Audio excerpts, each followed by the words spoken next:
Hello friends, Shashi Agrawal channel के अंदर मैं doctor Shashi Agrawal welcome you all.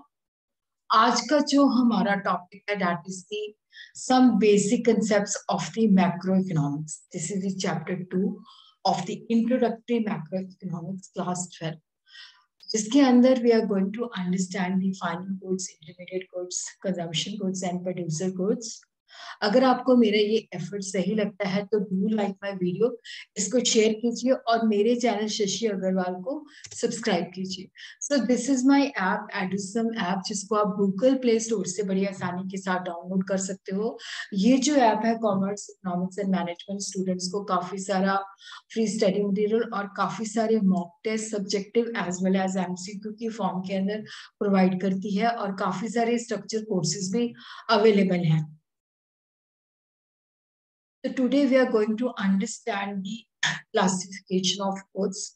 Goods को हम classify कर सकते हैं final goods, intermediate goods, consumption goods and producer goods.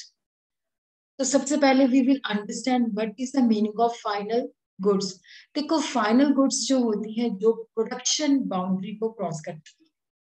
Production boundary को क्रॉस करने का मतलब है कि अब इनके अंदर कुछ भी हमने वैल्यू एडिशन नहीं करना and they are ready for use by their final users.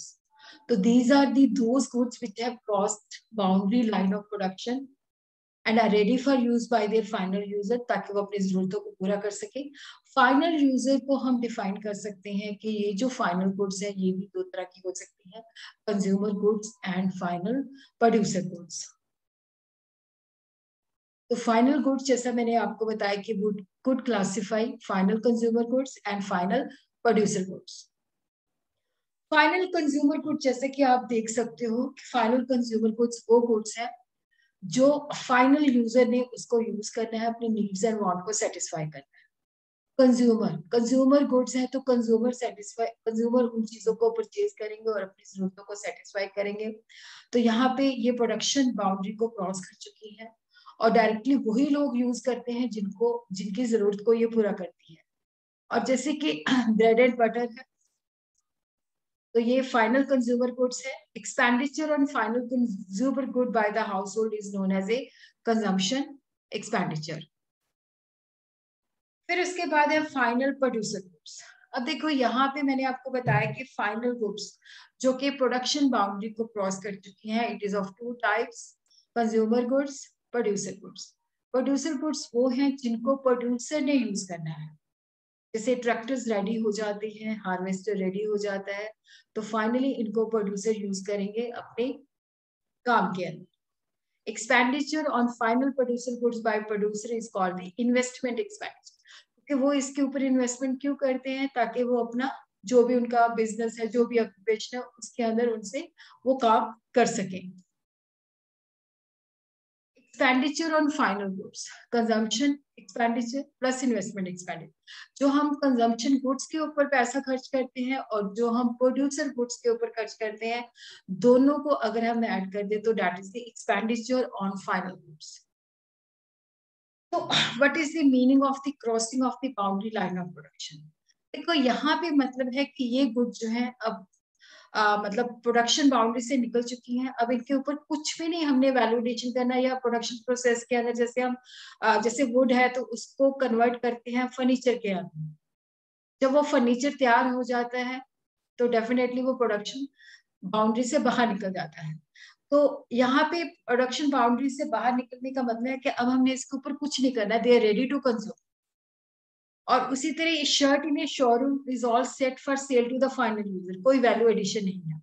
Only value addition है कि जैसे एक रिटेलर है वो 1500 की चीज लेता है, 1500 की शर्ट लेता है, उसको 1800 में सेल कर देता है, तो वहां पे उसने वैल्यू एडिशन की है 300 की। वो उसका मतलब है कि 1500 की चीज खरीद के उसने उसमें से मुनाफा कमाया है 300 का। इंटरमीडिएट गुड्स, देखो जब हम नेशनल इनकम के अंदर चीजों को कंसिडर करते हैं तो वो फाइनल गुड्स होती हैं, उनकी मार्केट वैल्यू को हम कंसिडर करते हैं। इंटरमीडिएट गुड्स को हम कंसिडर नहीं करते, क्योंकि अगर हम इंटरमीडिएट गुड्स को कंसिडर करते हैं तो डबल काउंटिंग हो जाती है। इंटरमीडिएट गुड्स होती हैं which are used either for resale या for further production in the same year. जिसको हम या तो रीसेल के लिए परचेज करते हैं, जैसे रिटेलर जो है चीजें परचेज करते हैं ताकि आगे फर्दर सेल कर सके, या उसको हम प्रोडक्शन में यूज करते हैं, जैसे शुगर बेकिंग इंडस्ट्री ने परचेज किया कि उसको केक्स वगैरह बनाने में यूज करना है, तो फर्दर प्रोडक्शन के अंदर हमने उसको यूज किया। तो these goods they are purchase from one production unit by another production, कि एक फर्म उसको बनाती है, उसके लिए वो फाइनल गुड होती है, पर दूसरे गुड उसको अपने प्रोडक्शन प्रोसेस के अंदर यूज करती है। Intermediate goods are those goods which have not yet cross boundary line of production, जिन्होंने अभी अपनी बाउंड्री लाइन ऑफ प्रोडक्शन, उसके अंदर हमने वैल्यू एडिशन करना है, वैल्यू ऐड करनी है, और जो अभी रेडी भी नहीं है कि फाइनल यूजर उनको यूज कर सके। बट कई बार क्या होता है, ये जरूरी नहीं है कि सेम आइटम वो इंटरमीडिएट भी हो सकती है, फाइनल भी हो सकती है, डिपेंड करता है उसकी एंड यूज क्या है। तो end use is very important to classify the final and the intermediate good. जैसे shirt purchase by one firm from firm B for resale is intermediate goods, क्योंकि रीसेल के द्वारा वो वैल्यू ऐड करेगा। जैसे वुड परचेज किया है तो that is also intermediate goods, के अभी इसको फर्नीचर में कन्वर्ट करना है, और वैल्यू ऑफ इंटरमीडिएट गुड्स जो होती है वो फाइनल गुड्स की हिस्सा बन जाती है। जो वुड हमने खरीदा है उसे फर्नीचर बना लिया, तो जो वुड पे हमने स्पेंड किया है वो फाइनल गुड का हिस्सा बन जाएगा। और उसी तरह जो जैसा मैंने आपको प्रीवियस बताया कि जो फाइनल गुड्स है they are taken in the estimation of national product और national income, but intermediate goods नहीं लेते क्योंकि वो डबल काउंटिंग हो जाएगी।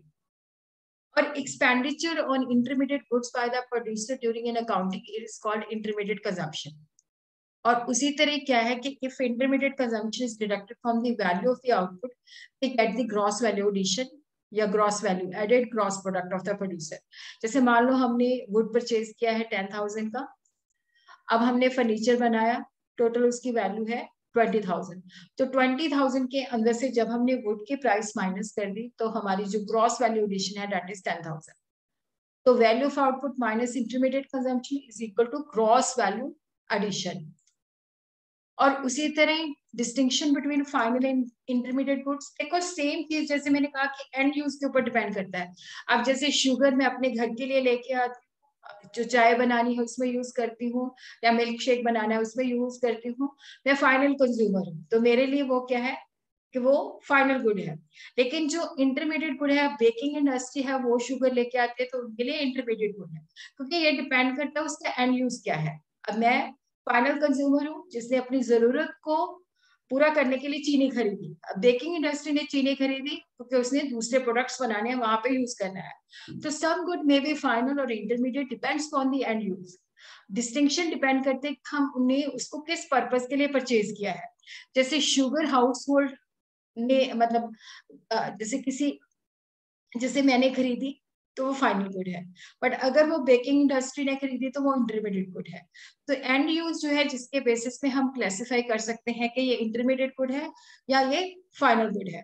तो now what is the difference between the intermediate goods and the final goods. देखो इंटरमीडिएट गुड्स जो है they not part of national income, but जो फाइनल गुड्स है उनको हम नेशनल इनकम की जब कैलकुलेशन करते हैं तो उसके अंदर कंसिडर करते हैं, they are very much part of the national income.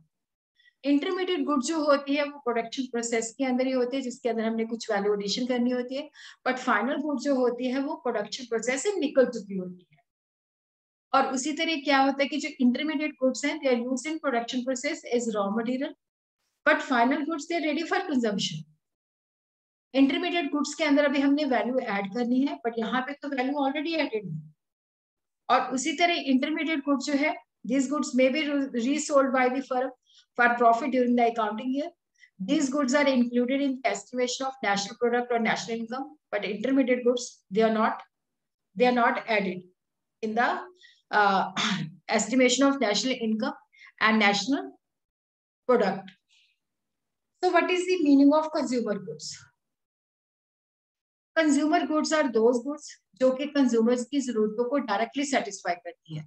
जैसे हम घर के लिए जो चीजें खरीदते हैं, ब्रेड है, सर्फ है, सोप है, टीवी है, फ्रिज है, फर्नीचर है, कार, जो हम हमने अपने घर के लिए खरीदा है, जो कपड़े खरीदे हैं, तो जो टोटल एक्सपेंडिचर कंजम्पशन गुड्स के ऊपर है उसको हम फाइनल कंजम्पशन एक्सपेंडिचर कहते हैं।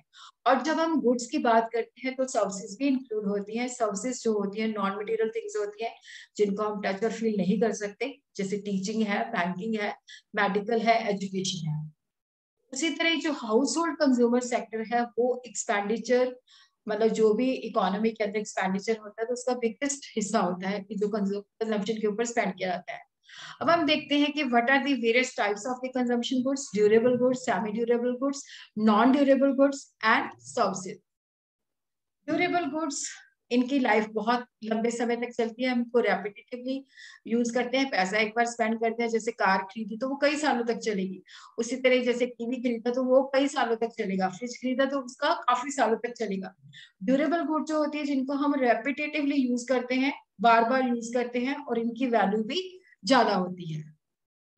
और उसी तरह सेमी ड्यूरेबल गुड्स होती है, ड्यूरेबल के कंपैरेटिवली इनकी लाइफ शॉर्टर होती है, बट जो पेरिशेबल गुड्स होती है उनसे इनकी ड्यूरेशन ज्यादा होती है। जैसे कपड़े हैं, एक सीजन चल जाते हैं या 2 सीजन चल जाते हैं, तो जिनको हम 1 साल या उससे ज्यादा के लिए यूज कर सकते हैं, लेकिन ये जो है ज्यादा हाई वैल्यू की नहीं होती। Clothes, furniture, electric goods etcetera. Non durable goods और सिंगल यूज कंजम्पशन पेरिशेबल होती हैं, जिनकी शॉर्टर ड्यूरेशन होती है, जिनको हमने विद इन सम यूज के अंदर ही कंज्यूम करना होता है और कुछ देर के बाद ये डिस्ट्रॉय हो जाती है। जैसे मिल्क है, वेजिटेबल है, फ्रूट्स है, तो इनकी वैल्यू जो होती है लो होती है।